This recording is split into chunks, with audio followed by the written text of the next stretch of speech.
Hey, this is Coach Joe Lucas, and welcome to this episode of the Magellan Network Show. You know, we had so much fun shooting the other episode. It's so nice here this time of year in Central Florida that my son Joseph, who's my videographer, and I decided to drop the roof on the BMW and go take a ride and answer some more questions. We had a lot of fun with that last episode, so we want to continue this. He's got some questions for me. Let's hit it. Right. Jim asks, I've had times when I've crushed it and then fall back into my old habits. How do I break this pattern? All right. So what Jim's saying is I have moments of greatness and then a lot of moments of mediocrity, right? So the inconsistency bug. And look, a lot of advisors really kind of suffer from this. It's just human nature 101. You know, we get a lot of times a person get really motivated, ramped up, you know, kind of be compelled for a while. But like anything in life, it only lasts for a while, and then you're kind of back at square one again. So, you know, what I would say is, first off, consistency starts in the morning. So if you're doing our morning ritual protocol process, right, we call it Magellan Morning 8, where you're getting up and you're visualizing, you're having a conversation with yourself, you're meditating, you're practicing gratitude, you're journaling, you're reviewing your game plans, you're making sure you have a written daily game plan, you're doing those things, right? So you're really locking it in. That's going to give you a lot more consistency. The other piece of consistency is a strategic calendar. You know, a lot of advisors, when I say to them, hey, tell me about how you're allocating your days from strategic, tactical, and renewal, they look at me like I'm a crazed person. Then when I sit down and explain it to them, it's like, oh, that makes all the sense in the world, right? So I think a lot of times inconsistency comes from burnout. And what happens is, you know, you go after something for a while, but if you're in the people business, and we all are in the people business, and you're operating at a very high level, and, you know, you're really hitting it hard, it's like an athlete. You can overtrain. You can actually, you know, run too many miles, lift too many weights, throw too many innings, and then you get the law of diminishing return. And so in our game, what happens, in maybe for Jim, is, you know, you end up coming in, you don't do your morning ritual, you kind of, first thing, you grab the phone, you go through email, you do all the things that we say is a no-no, if you will. You show up in the office and you're playing office. You're there, you're putting the time in, and that's a sinister part about our business. You know, you can put the time in, and that sounds good, right? Oh, you know, it's the pretend work. Oh, I'm working here because I'm in at 8 o'clock. I don't leave till 6 o'clock, but you really only do about 2 hours of production. The rest of the time's all BS, right? So that becomes problematic, and you create these bad habits, bad associations. The other thing, and this little sidebar, but I've had this in the last couple of weeks with some personal clients, so it's worth mentioning. It is not impossible for somebody like Jim to really just have a situation where, you know, you get fired up. Maybe you are doing your morning ritual. Maybe you're hitting it in the morning. Maybe you're hitting the gym, doing things like that. And then you come into your office and like all the gas is out of the tank. Like all that enthusiasm, all that passion, all that commitment just like evaporated. Like somebody just really unplugged you. If that's the case, then that's more what we call having a negative anchor, a negative association into your office. So in other words, your office disempowers you. The vibe, if you will, the physicalness of it, and so on. So that's the other thing you want to check out is, hey, do I have a situation where my office is actually disempowering me going forward? So I just think for Jim, those are some things he needs to take a look at. You know, sometimes less time in the office is better. Don't get caught. I would tell Jim this. Don't get caught into this concept that the more time I'm in the office, that means the more time I'm working, which means the more money I'm making. Because the reality is this: I've never seen an organization in 26 plus years now that gives an award for the person who's in the office the most.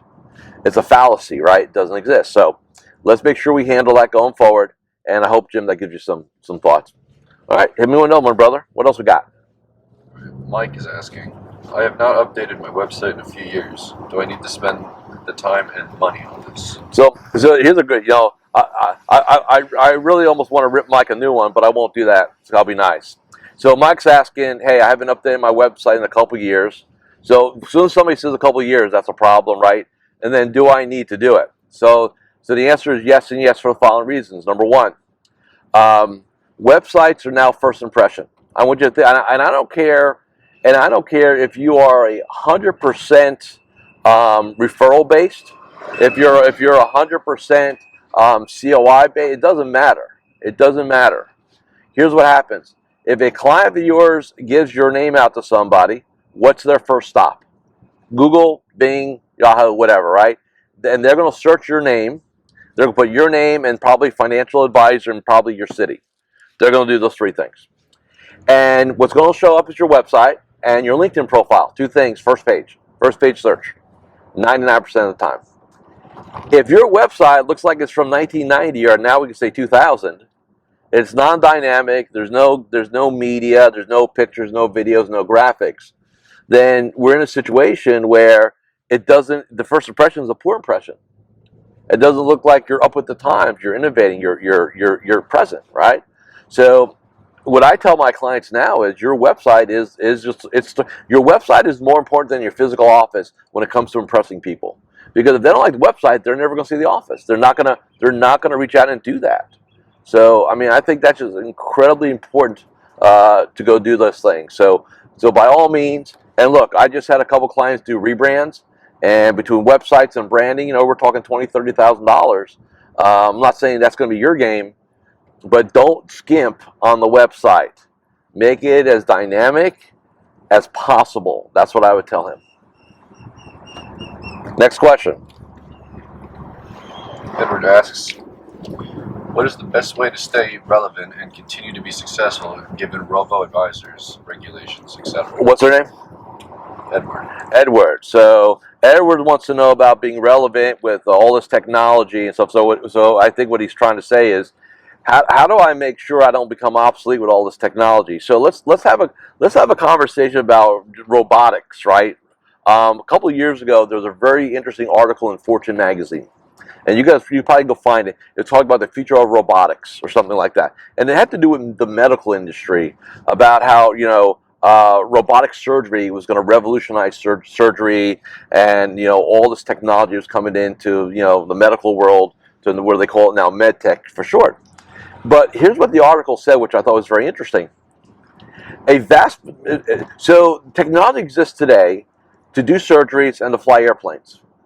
But I mean, this is not like earth-shattering, right? But would you get on a plane that didn't have a pilot right now? Chances are probably not. Why? Because you want another human being that has a vested interest in what's going on. You may have a surgeon that does surgery on you that uses robotics, but they're in the room. So here's what happens. Human beings still like to interact with human beings. They still want that. They want that human interaction, that human connection.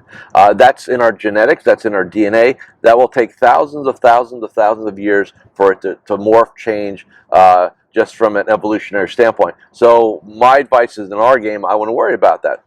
As far as being relevant, can you care more about? See, here's the thing. What's the business we're in? The business we're in is, number one, we're in the relationship business, right? So what does that mean when we say the relationship business? It means that you got to really, really care about your clients. You got to care more, showcase that, go the extra mile, relational, right? It's not enough to say, well, I've got a really good financial plan with this person. They've got a really good portfolio. We're doing everything for them technically. If that's your game, then yeah, you're going to be commoditized.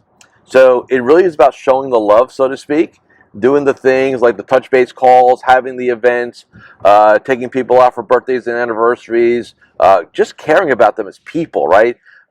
People first, portfolio second, right? People first, planning second. Always about people. And there's a certain chunk of advisors that are in this game that don't like people. I run across them from time to time. They got into this game because they love the stock market, they love planning, or they love finance and stuff like that. But that's not this game. This is not this business. What we do here is really serve people at the highest levels. And so I think the way you become relevant, quite frankly, is you just care more. I mean, if you're sitting there and you don't want to talk to your clients and communicate with them, then your days are probably numbered in this business, quite frankly. So being relevant, I think that's the main goal. I think the second thing, quite frankly, is Always evolve. So, this is now we're going to get into some belief stuff. I don't know how old you are, so, and it doesn't matter in my mind. My belief is this: as an advisor, as me as a coach, my best year of doing what I do is my last day. So my best day is my last day. Our game, your game, my game. We're not physical athletes. Yes, we need health, we need energy, we need vibrancy, we need to keep our mental faculty sharp. But at the end of the day, it's not like, we're an athlete that eventually, the old saying, Father Time is undefeated. Our game on Father Time could be in our 80s and 90s. So I think part of it is, whether you're 25 or 65, is saying, what am I going to learn today? How am I going to evolve? What am I going to do new, different, right? How do I stay uncomfortable and do the things I need to do?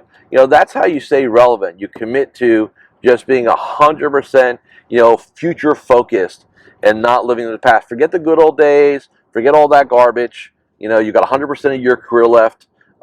Make the most out of it and drive things forward. So hopefully that answers this question. I think that was our 3, right?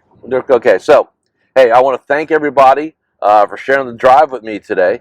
I don't know, maybe we're going to call this Coach Joe's no BS answers to your question from the BMW or something silly like that. But in the meanwhile, if you haven't gone to MagellanNetwork.net and taken on your 30-day trial membership, come let me work with you for about a month.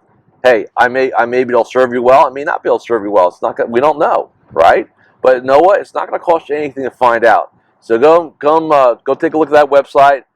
Fill out the application for the trial, and I look forward to seeing all of you inside the game, Magellan Network, very, very soon. Thanks for watching. So there you have it. If you really enjoyed watching this episode, go ahead and subscribe to the Magellan Network Show with Coach Joe here on YouTube. And remember, I'm always here to help you become a better entrepreneur, business owner, and financial advisor. With that, I'll see you next time on the Magellan Network Show with me, Coach Joe. Take care and goodbye.